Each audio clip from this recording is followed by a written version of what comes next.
na teo amin'ny latsaky ny 8 taona teo amin'ny latsaky ny 9 taona ny laharana avy kosa dia mbola isika malagasy aloha no mitana ny laharana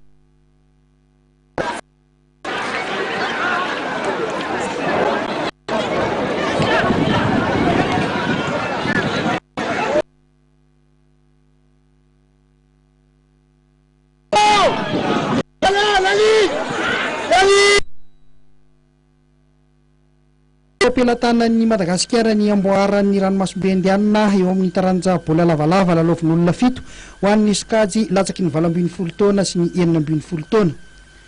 Ry zareo avy atsy amin'ny nosy lareny eo avokoa no nandrobaka ny amboara nahazo ny larana voalohany na teo amin'ny latsaky ny 12 taona io na teo amin'ny latsaky ny 19 taona.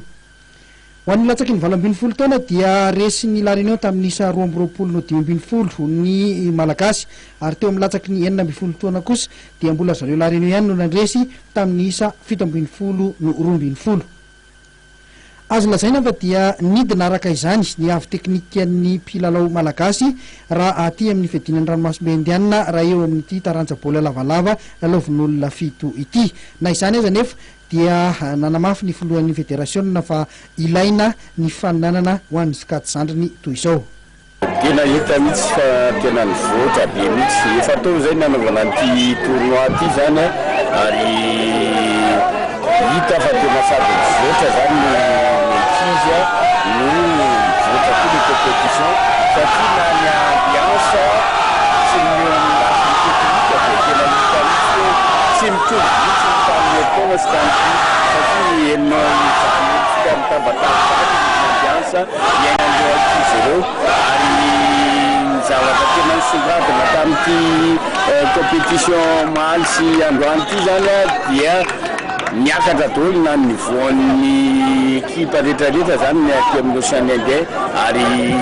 mazava ho azy moa fa ny tsika malagasy koa zany dia tena hita mihitsy hoe tena miavaka mihitsy marina fa hoe manana ekipa betabe tsika anatin'le hoe compétition zany fa tena mampisongadina dia hoe